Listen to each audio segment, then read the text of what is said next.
Hello everyone, Cheshire the Cat on the scene, with more Danganronpa 2. We're here to enter the court case of the currently deceased Ibuki and Miyoko. Let's make our way into the third class trial. Now then, let's begin with a simple explanation of the class trial. During the class trial, you will present your arguments for who the killer is and vote for who done it. If you vote correctly, then only the blackened will receive punishment. But if you pick the wrong person, I'll punish everyone besides the blackened, and that person will earn the right to leave this island. Oh well, who cares about this boring explanation? Let's get on with it already! I don't mind starting the trial, but I don't really have a grasp of how the case played out. You know, because I was asleep the whole time. Even if you do grasp it, you're just gonna confuse the heck out of us, aren't you? But Nagito's not alone. I don't really get it either. You're fine. Your head's empty anyway. Empty head? Huh. What's wrong with that? Listen up! The emptier your head, the more dreams you can stuff inside it, you know? Anyway, we shouldn't proceed with the trial if those two can't participate in the arguments. Since he's the first witness, why don't we ask Hajime to explain the incident and the sequence of events? Then, let's start with when we split into the hospital team and motel team because of the despair disease. The hospital team consisted of Nagito, Ibuki, and Akane, who were infected, and Mikan, Fuyuhiko, and me. The other 5 in the motel team were myself, Gundam, Kazuichi, Chiaki, and Hyoko. Spending the night at the hospital was prohibited, so Hajime and I had to sleep at our cottages. I like how his voice has changed. I woke up at my cottage on the day the incident happened. Mikan came by to wake me up, and told me that Nagito had recovered from his symptoms. We immediately headed over to the hospital, and after we confirmed his recovery, I made Mikan rest in the on-call room, since she hadn't slept all night, while I waited in the hospital lobby. And then, I saw the incoming signal light on the surveillance camera blinking before our scheduled time. When I pressed the button to turn on the monitor, what appeared on screen was a video of someone wearing a hospital gown and a hemp bag on their head, climbing a stepladder. Amazing! That's such a heart-pounding story! And then what did you do, Hajime? I tried to stop them, of course. I rushed out of the hospital and ran to where the video was being recorded, the music venue. But it was too late.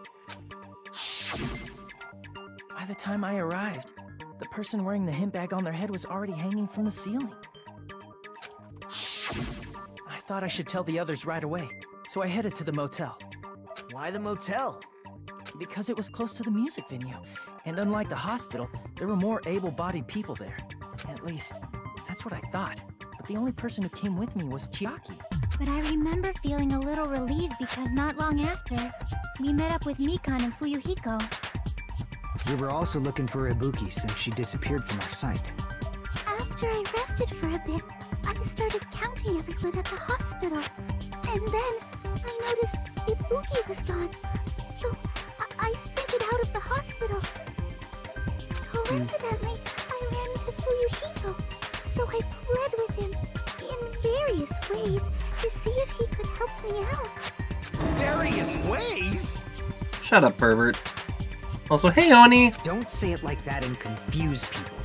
After I heard from those two that Ibuki disappeared, I had a feeling she was the person wearing the hemp bag. So I immediately led them to the music venue. But the door wouldn't open. Since we had no other option, the 4 of us broke down the door. And when that happened, we didn't just find Ibuki's body. We also found Hyoko's. And not just that. Her body was taped to a pillar. That's when we heard the body discovery announcement. Not once, but twice in a row.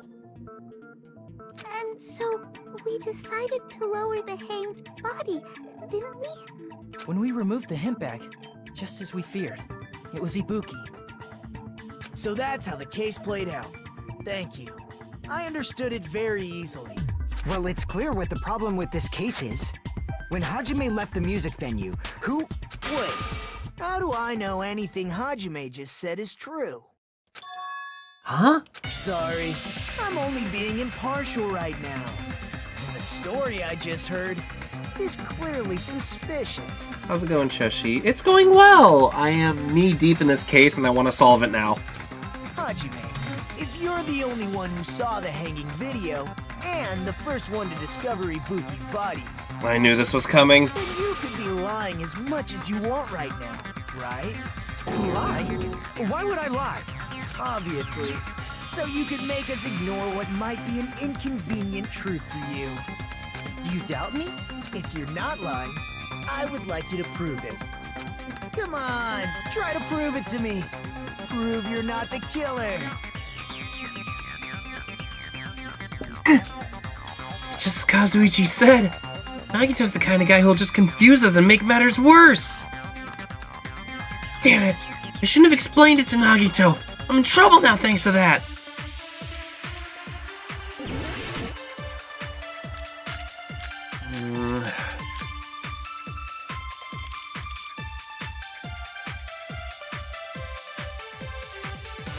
Hajime's testimony is clearly suspicious. Hajime's testimony is a lie. Then the fact that Ibuki hung herself... That would also be a lie. I don't think I can deny that possibility. After all, Hajime is the only witness. Why would Hajime lie? Well, obviously, because he's the killer. Did Hajime kill both of them? The fact that the bodies were imitating the movie means it probably is Hajime's fault. There we go. That's what I want. I'm not the killer. There should be a contradiction somewhere. I need to find that and make a breakthrough. Hajime's Control, right? testimony is clear. Hajime's... Then the fact that Ibuki... That would also... I don't think I can... After all, Hajime... Why would Hajime lie? Well, obviously, because he's the killer. Did Hajime kill both of them? The fact that the bodies were imitating the movie. Right there. No, that's wrong. He's the one that had me hold on to the ticket, too. I'm not the killer. I mean, there's no way I'd be able to imitate that movie. Of course you're not. I already knew that. Huh? I get it. He put me on the spot right away so that he could clear me, so that he could give me an alibi. Before the incident, Hajime had never watched that movie. His invitation ticket is proof of that.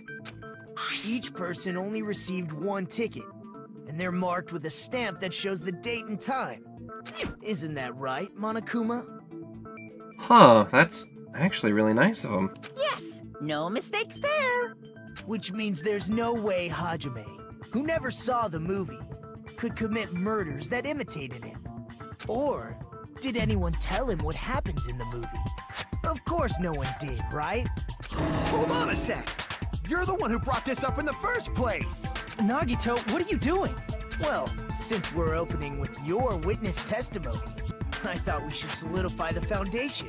It also provides a good warm-up. What warm-up? This isn't a game, you know.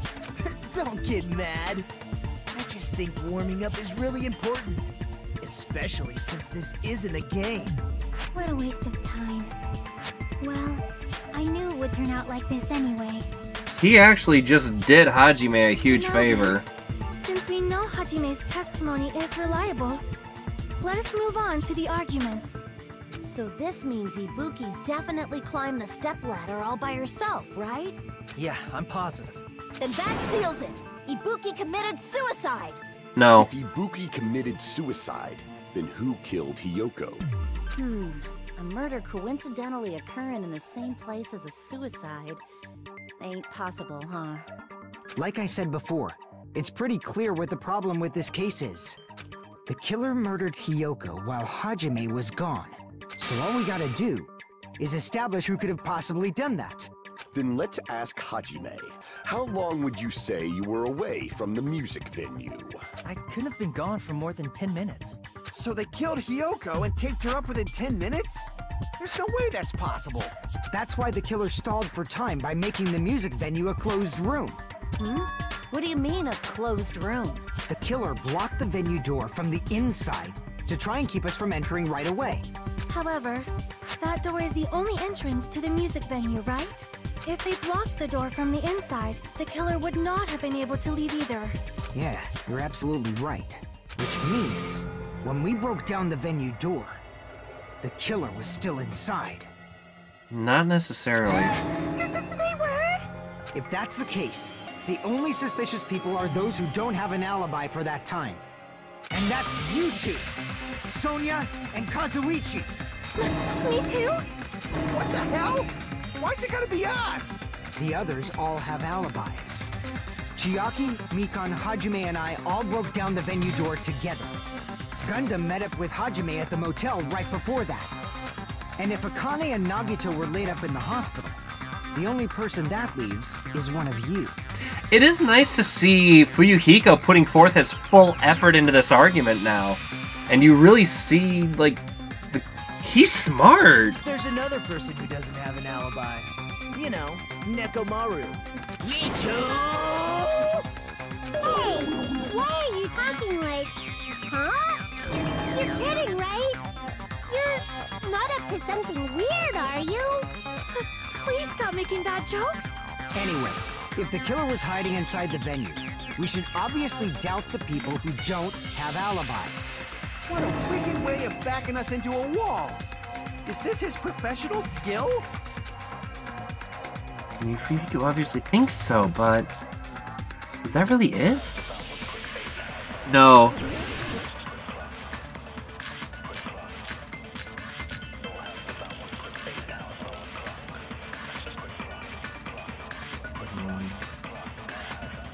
The killer was still inside the music venue. By locking the door from the inside, they tried to keep us from getting in. It seems they were trying to stall for time. How did they lock the door? That door should not have had a lock. The lock was on the floor in front of the door. Are you talking about the broken drumstick? You can use that as a bolt to lock the door. By doing that, the killer who was hiding inside waited till we gathered together and suddenly appeared. So they look like they had just rushed over. I have seen this in serial crime dramas. I don't know. I have two types when it comes to men. Smarty as fuck or himbo.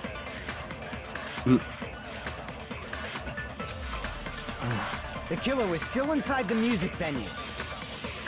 By locking the door from the inside, they tried to keep us from getting in.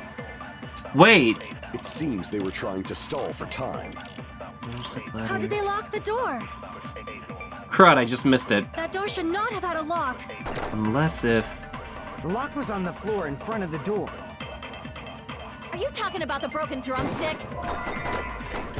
You can use that as a bolt Shoot. to lock the door. By doing that, the killer waited till we get and suddenly... So they look like... I have seen this in serial crime dramas. Hold on. The killer was still inside the music venue. By locking the door from the inside... There! No, that's wrong! And there's Fuyuhiko's cute. Wait a sec. There's also a possibility that the door was locked from the outside. From the outside? How? There was a semi-transparent glob stuck to the venue door. Maybe that's what they used. Semi-transparent glob? Like rubber, maybe? It wasn't rubber at all. Semi-transparent glob was probably glue. I see! That semi-transparent glob must have been glue. Glue? Yeah, I think so too. Did you eat glue, Chiaki? It had a firm, gel-like chewiness, and I could smell workshop chemicals the moment I put it in my mouth. Based on all that, I'm certain it was glue. I didn't know glue was edible. It's not. I believe it is not something one typically eats. That glue was only applied to the areas where both doors touched. By pouring it in the gaps of the closed door, they must have sealed the venue door from the outside. And thanks to that, a glob of glue was left where the door was stuck. Yep, it fits perfectly. So the drumstick was a red herring. If you just stick them together with glue, you'd be able to break down the door easily, you know? That doesn't really matter. The killer only did that to make us think the door was locked from the inside. What'd you say? First of all, didn't that drumstick we found seem really obvious? Almost unnaturally so? It was so obvious that it makes more sense to think the killer placed it as a diversion. Are you saying the drumstick was a trap the killer set on purpose? Then I totally fell for that fucking trap. Apologize to Miss Sonia. And me. However, you're not allowed to slice open your stomach this time. No seppuku for you. In a quarrel, both sides are to blame. That's why it's better to just have no sides at all. So, during the 10 minutes Hajime left the venue, the killer murdered Hiyoko and created a closed space? And they also taped her up after killing her, right? Even quick work has limits. Oh, what unimaginable speed for a slowpoke like me. That's too obvious. They couldn't have done it while Hajime was away from the venue. They must have done it earlier than that. Earlier? But when Hajime got to the venue, only Ibuki's body was there, right? And when you went back with everyone else, Hiyoko's body was there too, right? But it's possible that the body was just revealed at that time, when Hiyoko was actually killed earlier. Yeah. Revealed? Of course, the body wasn't revealed on its own. The killer did that too. Here, I have proof. That scrap of paper. Is that what we found in the baton lighting at the music venue? That's right, but just what is this scrap anyway? That scrap that was stuck to the baton lighting in the music venue. Now, I should be able to figure out what it is. Alright. Hangman's Gambit. Oh boy, this again. Wallpaper. Though, that's an easy one. Yeah, wallpaper.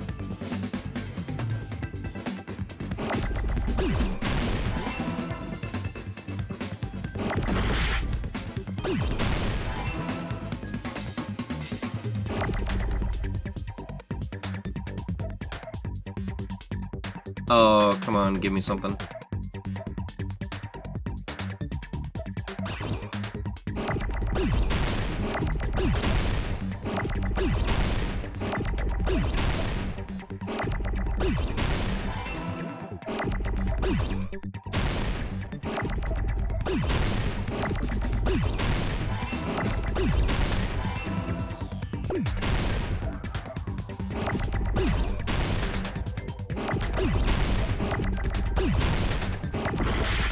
What did... Ah, crappity.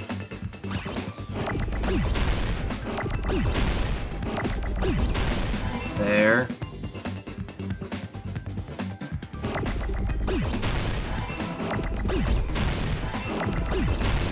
Easy.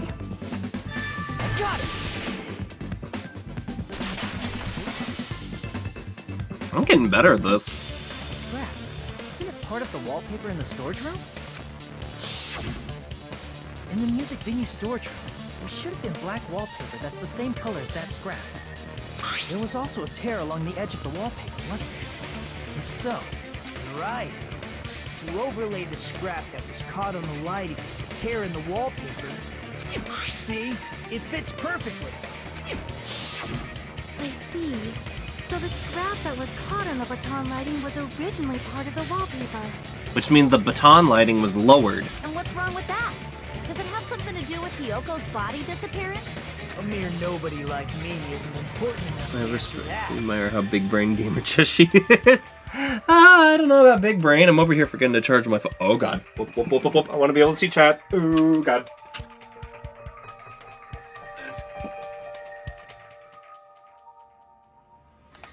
Okay, yeah, that was something that I called out earlier, though, that they could have hidden the body behind the wallpaper. Which means that Hiyoko has probably been dead for a few days. Wrapped up there. And then... Ibuki would have just done as she was told while in that state because of the despair disease. So... she would have had no problem, well, doing the deed, because it's what she was told to do. But if you guys were exceptional enough to identify that scrap of paper, you can figure this out easily. The baton lighting was part of the wallpaper in the storage room. Is it connected to the sudden appearance of Hyoko's body? If I trace it back from there, the answer should become clear. Alright, let's give this a try. Oh, do I have to do a dream dive? Do I have to do a logic dive? Yep. Oh god, here we go!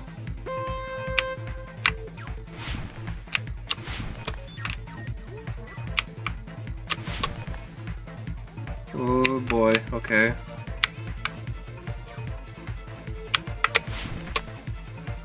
Whoa!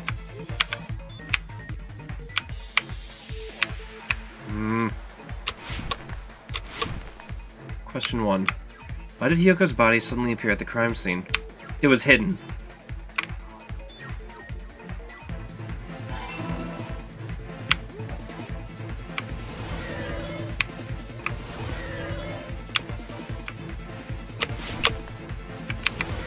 Oh!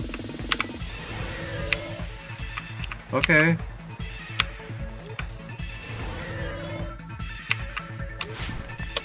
Question 2. Where did the killer use to hide her body? The wallpaper.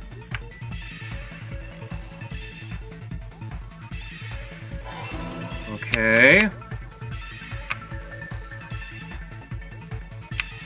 Oh, I hate this.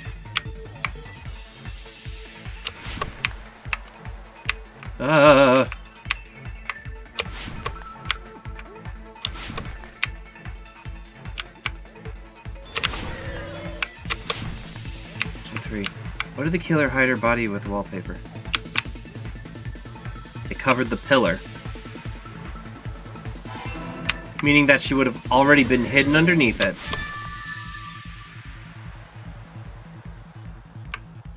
And that puts us one step closer. Nicely done. Alright, and with that logic dive, we'll be seeing what that brings to light in the next part of the case trial. Till then, this is Cheshire the Cat signing off, and I'll see you YouTubers outside of my head. Seriously, get out of here. You don't want to see what's stuck inside of these Eldritch horrors. Really, it's a nightmare in here.